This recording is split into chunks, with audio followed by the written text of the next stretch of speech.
Okay, so good afternoon to everyone. So this is just a update on the new Wallstad tank. It's a 55 gallon, and as you can see, it's it's just the classic, not the classical, the new way of doing things, I suppose you would say. Just the glass rimless with the typical planted light. And so I just thought I'd talk through it and just explain how this can be done for any newcomers into planted Wallstad tanks. Remembering that the goal is to have completely no maintenance. And that is a big statement, which means, of course, we have a little bit of maintenance to be done. And the only maintenance that I have done on this fish tank that I will keep doing is just to fix the power head. There's two there, only one's running, and the power head gives the oxygen, as we know.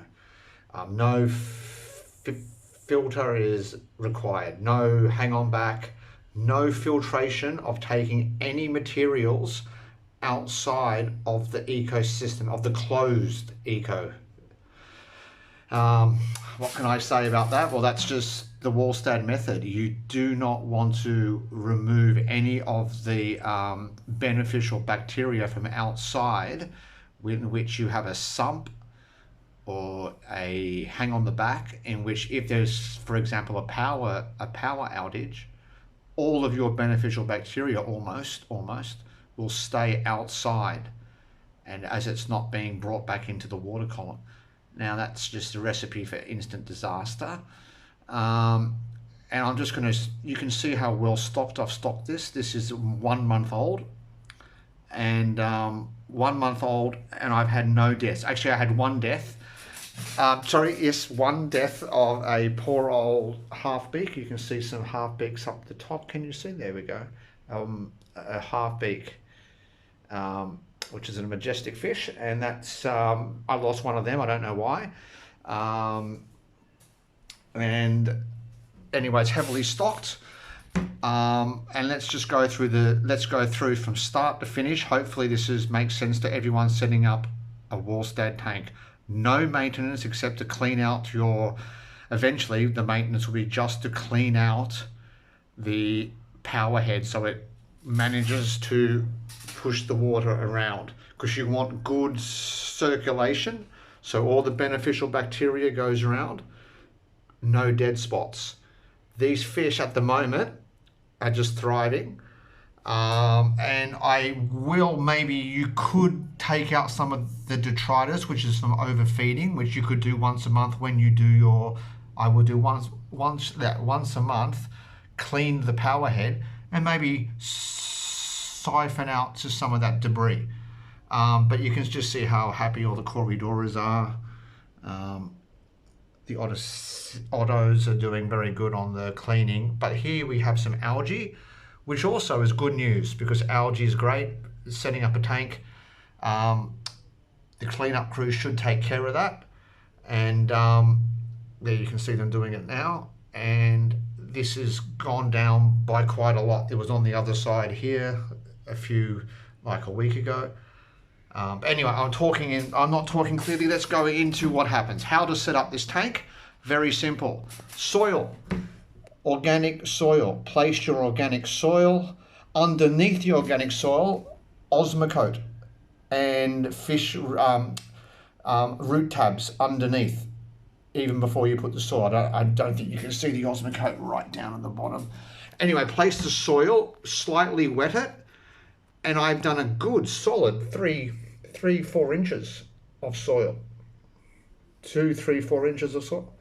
Then cap it with beautiful white sand, which now has looking a little bit worn. If you want to do, like I said, if you want to clean it up, you can, but it's got that is just fine. It's lots of beneficial bacteria is going through the capped sand into the soil. It's going to not require any water changes because of the thickness of the substrate. that simple. And look at the water. The water clarity is pretty good compared to there's nothing coming out of that soil. The cap is thick. The cap is a good solid 2 inches. And so anyway, so that's what you do. You do your osmocote and root tabs at the bottom, soil wet it, put the sand on top, and then you plant, and then you put your substrate. I've gone for the rocks and a hardwood soaked. That was soaked for a month to leach out all the tannins. It's too big to boil. If you've got small twigs, boil them to get rid of the tannins. But these, yeah, I mean, look, once again, just to digress, there is algae, and that'll go. Hopefully I'll do a follow-up video in another month or two, and we'll just see how that algae's gone. But you want algae. I've got a lot of algae eaters here. I've got ottos, and I've got pandagaras, a whole lot of pandagaras who, for some reason, are hiding right now, and yet usually they're everywhere. Lots of cories as well. So there you go. So we've done the soil. We've done the osmocote at the bottom, the soil, the sand. Please use fine sand, by the way. Do not use coarse gravel, because it'll just pollute the tank and cause damage on any of the corridoras. They are loving the sand. And once again, you want to truly cap. You don't want any soil to escape whatsoever. That is actually, I think it's called, it's going to come to me, it's maybe a plecum, a plenum, that's the word, a plenum. That's a natural plenum. You want it capped. Don't use loose, heavy, and gapped, any gapped materials such as pebbles or gravel or too big a sand. Anyway, so there you go. So there we go. So we've got the substrate, then we've got the hardscape, which you can do whatever you want, and then the plants. And I've planted not as potty heavy as I could, but you can see the plants are absolutely thriving. Why are they thriving? I'm using, and I can't tell you the wattage. Just ask your local fish store. I mean, I live in China. I went and asked the lady, in my very bad Chinese, can you please help me? And a friend helped me out. We talked about everything, and she just said, here you go. This will grow your plants. I don't know how strong it is. I've got it originally 6 hours. I'll extend it to 8 hours in the next few weeks. And I've already done a trim. They are just going crazy. And the fertilizer, I fertilize a little bit whenever I want. Probably about 3 or 4 times a week, just a dab of fertilizer. And like I said, oxygen, then you put the power head in, and that's it. It is that simple. I've even stopped scraping wiping the inside of the tank, because all of the cleanup crew do that job. So let's talk about the cleanup crew and how that helps too. Now, fertilizer I bought is amazing. It's just wonderful. It's got iron, it's got magnesium, it's got everything in it, but it doesn't have extra anything to do with the nitrogen cycle. It doesn't have the phosphates and the nitrogen, the nitrates. What that means is the fish waste is the nitrates. And it even said when I bought I should have a picture of the fertilizer. I don't. But it's just amazing. So what happens is the fish waste is causing the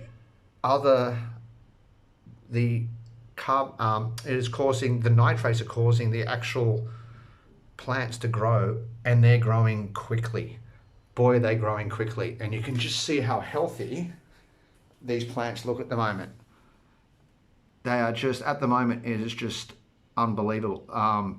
There's no dying whatsoever. In fact, the complete opposite. Like I said, I've already had to trim. I'll trim again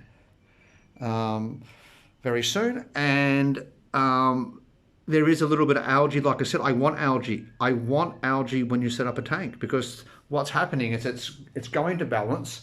I've even bought some algae wafers to feed all the cleanup crew that will need that once that's gone. But you want a slightly dirty tank. A Wallstad tank, it's not crystal clear, but that's good. Everything in there has beneficial bacteria. I cannot explain. I could turn off this power head now and it wouldn't make any difference on how the tank works, because all the beneficial bacteria is going to stay there. And I could go away for a week, not even feed almost, and they could clean up that algae within a week if I didn't feed because I heavily feed. Just talk about the fish again. Lots and lots of fish. The heavy stock. I've got neon tetras, white cloud minnows, golden danios. 3 different types of there's a Otto on the there he is. There's some Ottos cleaning up as we speak. There's the Ottos, Corydoras, 3 types of Corydoras having a ball. And the Pandagaras, like I said, usually they're everywhere. There's a Pandagara on the rock there.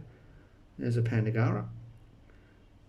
And even though it looks quite dirty at the moment, I could have gravel vacked. I actually decided to do the video without gravel vacking, just to show you how happy they are, and they're feeding off the debris already on there. Not one fish, except for one poor old half-beak has died, and that's it. And I don't know what happened. I think that just must have been, I don't know, because the others look super healthy, and they love sitting on the top, of course. So they're an amazing addition, the half-beaks.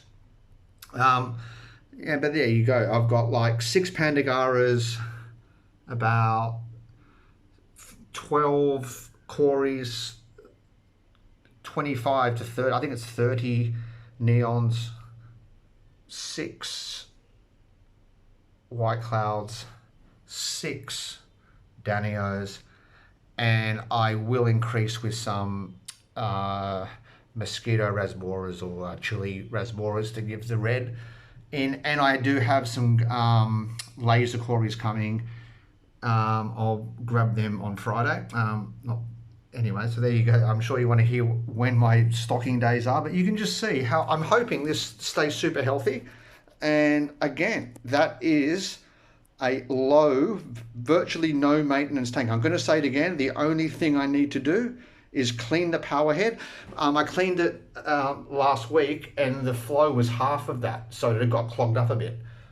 And that's all you need to do. And if you went away for a month, well, it's not going to make any difference whatsoever. You just come back and unclog it a little bit, and that's it. No beneficial bacteria is being lost. It's not outside the eco channels, if you like to say it. All the way of doing this stays. All the beneficial bacteria stays inside, pushed around in the circulation, which is so important. Not to have a stagnant tank, but if you have a stagnant tank, not to worry. At least, I mean, for a week or something, if you went away and the power went out, it wouldn't matter, because you've got the beneficial bacteria there. And the lighting, again, I can't tell you the exact lighting, what it is, but I can tell you that the plants are growing at the moment really lushly. Yeah, and there's there's a albino Cory, which is getting all happy there. And there's my large Pandagara next to a small Pandagara together. And the heating's gone on. It's in China now, it is about 20 degrees Celsius, which means I've got 2 heaters. That's the other thing too. You can see here, I've put not 1, but 2 heaters. It's a 55 gallon, which is 3 foot. I don't know how, I think it's 200 litres. Anyway, as good advice, not to have 1 heater, 1 big heater. I've got 2 small heaters, and I've even got they're 2 50-watt heaters. And I've got a 3rd heater ready to go in case when it gets really cold, if I want to use it. But it doesn't overtax the system. Only 1 heater's turned on because it's not in the middle of the winter. But that's another good advice if you do need heaters. And in summer, when I set it up, no heating was required, because that's the beauty of living in a subtropical a subtropical environment. You don't need heating at all for summer months. And if you live in a tropical environment, no heat is required at all. And that's, look, I'm never going to go back at this stage to a roofed canopy because aesthetically, you just can't beat it, in my opinion. Aesthetically, you just can't beat that look. And also, this is the other secret. You are giving some new water, which is new minerals, by the evaporation. So it evaporates quite slowly. I've heard people complain about it, but I mean, all you need to do is top up once a week. If you went away, you'd just do it once a month. Look how big that tank is.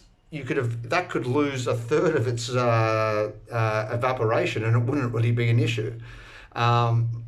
But as it is, I don't like losing too much water. I just add some fresh water, and that remineralizes the plants. But as I said, I use a fertilizer every few days. I don't even do the measurements. And any algae you see will go. It will go just by dialing back the lighting or dialing back the amount of food. And I'm actually overdoing all the food at the moment. And I will probably have to cut back if I want to. Not really sure, because that's just looking at the moment, even with algae, it looks really good in my opinion. So I hope you liked that video. It's just how to make a Wallstad tank simple. Put your osmocote at the bottom, soil, cap it with sand, only sand, fine sand. Put your hardscape, rocks, wood, whatever you want. Soak the wood beforehand so it doesn't leach tannins. Plant it with whatever you want. Don't listen to anyone. Just go with whatever you want. As long as you have a good light, plants will grow. That's the good secret. I asked my local fish shop and she said, this is one of the best I have. It's on sale. Go for it. It was great. And there you go. But you will need to do more research about that if you want to. Just ask someone who's actually got way more knowledge than you on this, and the plants need good light. And there you go. And the fish waste, heavily stocked, is actually beneficial. Heavily stocked is actually beneficial because that's the fertilizer for the plants. That simple. And the extra fertilizers just to take through the leaves for the minerals like iron and magnesium and stuff like that it's needed to make it perfect. Now my fish tank's far from perfect, but it's a Wallstad tank, and it takes me virtually no maintenance, not even scrubbing the inside anymore. I let the fish clean it, eat the algae. I don't have to change filters. I just unclog my power head whenever I want to, when I see the flow going down, and that's it. That's all I do. If I bought an auto feeder, I wouldn't even have to feed it, but I like feeding. I feed twice a day at the moment, a little bit in the morning, a little bit in the night, and that's it. So I hope you liked the Wallstad tank. You don't need to spend a lot of money. This was really cheap to set up. I bought online the fish tank stand very cheaply, and I bought the glass tank very cheaply, and the light was on sale from my local fish shop. She actually gave it to me basically really cheap. If you live in some countries, the fish are very cheap. Neons are super cheap. I've just spent money on laser cories. That'll be the most expensive fish. Most fish are super cheap. You can have a really heavily stocked tank these days if you want a budget for cheap. Plants are cheap. And that's it, guys. So there you go. How to make a Wallstad tank update. I used to do nano. Oh, that's the final comment. Please. One thing I was really happy to experiment, if you like, was with nano tanks. Too difficult. Go large, you won't get any ammonia spikes, almost any at all. The larger tank, the better. Again, just get a power head that's strong enough to give the surface agitation, and that is the secret. A larger tank. I would say minimum for me these days, a minimum would be a 3 foot. And I would like, in a 4 foot tank, the power head is strong enough to do the same job. Any bigger than that, you may need 2 power heads. And that's it. So guys, have a great day, and God bless.